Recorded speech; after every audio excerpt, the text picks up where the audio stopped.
Praise the Lord. सभी विश्वासी भाई बहनों को प्रभु यीशु मसीह में जय मसीह की। बाइबल शिक्षा चैनल पर आप सभी का स्वागत है। हमारे इस चैनल को देखने के लिए आप चैनल को सब्सक्राइब करें और बेल आइकन के ऑल बटन को जरूर दबाएं, तभी आपको हमारी आने वाली हर वीडियो का नोटिफिकेशन मिलता रहेगा। आज मैं आपके लिए बाइबल की पुस्तक से मत्ती अध्याय 12 का 46 से 50 वचन लेकर आई हूँ, यीशु की माता और भाई। तो चलिए भाइयों बहनों, हम वीडियो स्टार्ट करते हैं। बाइबल दर्शाती है यहाँ कि यह उस समय की बात है जब प्रभु यीशु परमेश्वर का स्वर्गीय ज्ञान लोगों के बीच बांटा करते थे, अर्थात लोगों को वह सत्य को समझाया करते थे। तब हम देखते हैं यहाँ कि जब वह भीड़ से बातें कर ही रहे थे, तब बाइबल दर्शाती है कि वहाँ उनकी माता और भाई, जो उनके असली रिश्ते में माता और भाई थे, वे वहाँ प्रभु से मिलने आए। वे प्रभु से मिलना चाहते थे। तब किसी ने प्रभु से कहा कि देख, तेरी माता और तेरे भाई बाहर खड़े हैं और तुझसे बातें करना चाहते हैं। तब प्रभु यीशु ने यह सुनकर कहने वाले को उत्तर दिया और कहा कि कौन है मेरी माता और कौन है मेरे भाई। और तब प्रभु यीशु ने अपने चेलों की ओर अपना हाथ बढ़ाते हुए कहा कि देखो, मेरी माता और मेरे भाई ये हैं। और यहाँ प्रभु ने यह भी कहा कि क्योंकि जो कोई मेरे स्वर्गीय पिता की इच्छा पर चले, वही मेरा भाई और मेरी बहन और मेरी माता है। हालेलुया। अब हम यहाँ इस अध्याय का अर्थात समझेंगे। मेरे प्रियो, बहुत से लोग यहाँ कहेंगे कि यह कैसे प्रभु हैं जो अपनी माता व भाई से मिलने बाहर नहीं आए। नहीं भाइयों बहनों, ऐसा नहीं है। प्रभु इस वाक्य के बाद अपने भाई व माता से मिले होंगे, परंतु यहाँ वह वहाँ खड़े लोगों को एक दृष्टांत के रूप में समझा रहे थे कि वह जान पाए कि परमेश्वर की आज्ञा व वचनों को, कि प्रभु ने जब यह कहा कि मेरे भाई बहन व माता वे सब लोग हैं जो मेरे पिता की आज्ञाओं को मानते हैं। और ये यहाँ प्रभु अपने स्वर्गीय रिश्ते की बात कर रहे थे। ये सत्य है मेरे प्रियो कि हम विश्वासी जन उस स्वर्गीय पिता की ही संतान हैं, तथा हम सब मसीह में भाई बहन ही हैं। और प्रभु यीशु हम सब में पहलोटे हैं, अर्थात सबसे पहले जो पिता की संतान बनकर पृथ्वी पर आए।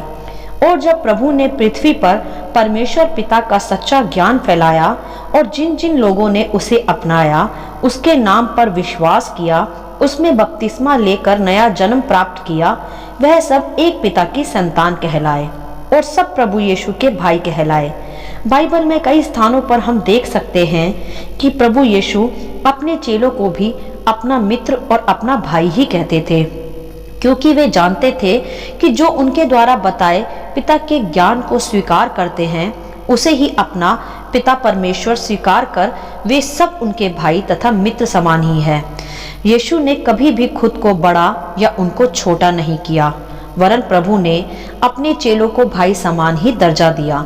जबकि जो पृथ्वी पर आने के पश्चात प्रभु यीशु के सगे भाई थे, अर्थात मरियम व यूसुफ के असली पुत्र थे, वे परमेश्वर के ज्ञान पर, प्रभु की बातों पर पूरी तरह विश्वास नहीं लाते थे। यहाँ तक कि वे तो यह भी कहते थे कि अगर तू ही परमेश्वर का पुत्र मसीह है तो खुद को सब पर प्रकट क्यों नहीं करता।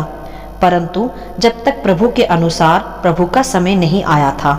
इसी के आधार पर हम देखते हैं यहाँ कि प्रभु के घर के ही लोग, उनके भाइयों ने प्रभु पर पूरी तरह विश्वास नहीं किया था, अर्थात प्रभु के द्वारा बताए जाने पर भी परमेश्वर के ज्ञान को नहीं मानते व जानते थे। इसीलिए प्रभु ने वहाँ कहा भी कि मेरे भाई व माता वह लोग हैं जो मेरे पिता की आज्ञाओं को सुनते व मानते हैं।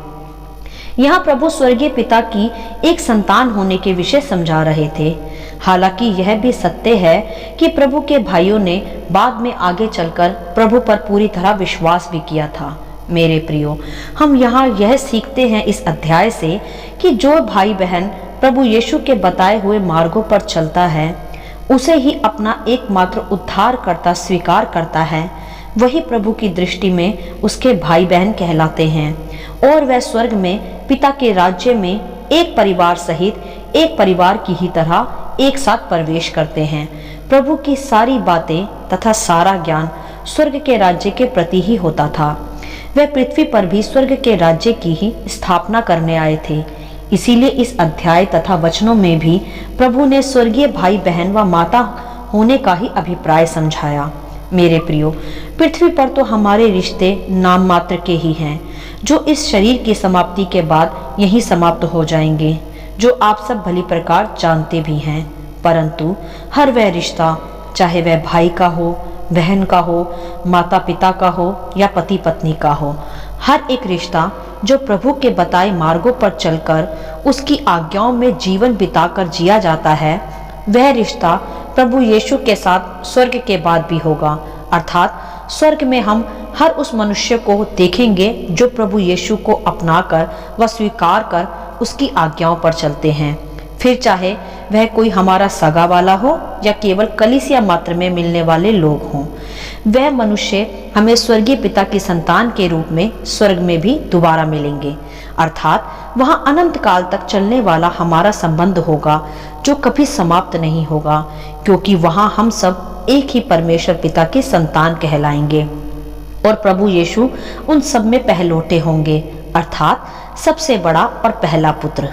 इसीलिए प्रभु ने यहाँ कहा कि मेरे माता और भाई बहन वे लोग हैं जो पिता की आज्ञाओं पर चलते हैं, क्योंकि प्रभु यीशु मसीह अपने पिता का संदेश लेकर ही पृथ्वी पर आए थे और वह सब उन चुने हुए लोगों को इकट्ठा कर रहे थे जो पिता परमेश्वर की संतान हैं, अर्थात यीशु मसीह के भाई और बहन हैं। इसीलिए प्रभु ने इस अध्याय को यहाँ समझाया। लेकिन यहाँ फिर से ध्यान दें कि प्रभु यीशु अपनी माता मरियम से और अपने भाइयों से भी एक समान ही प्रेम करते थे और वह बाद में उनसे मेल मिलाप भी करने गए और उनके भाइयों ने भी पूरी तरह प्रभु यीशु में मन भी फिराया था। इसीलिए यहाँ आज सिखाया जाता है कि प्रभु के यीशु के पीछे चलने वाले, उसके वचनों को मानने वाले, पिता की आज्ञाओं पर चलने वाले सब मसीह विश्वासी भाई बहन हैं और वह स्वर्ग में एक साथ इकट्ठे होकर एक परिवार की तरह परमेश्वर के राज्य में वास करेंगे। हालेलुया। आशा करती हूँ इन वचनों का संक्षिप्त विवरण आप सभी को समझ में आया होगा। परमेश्वर आपको अपनी पवित्र आत्मा की भरपूरी से सदा भरता रहे। यदि आप चाहते हैं कि दूसरे भी इसे सुनकर आशीष पाएं, तो आप दूसरों के साथ भी इसे बांट सकते हैं, क्योंकि हमारे प्रभु यीशु मसीह की यही इच्छा है। आमीन and God bless you all.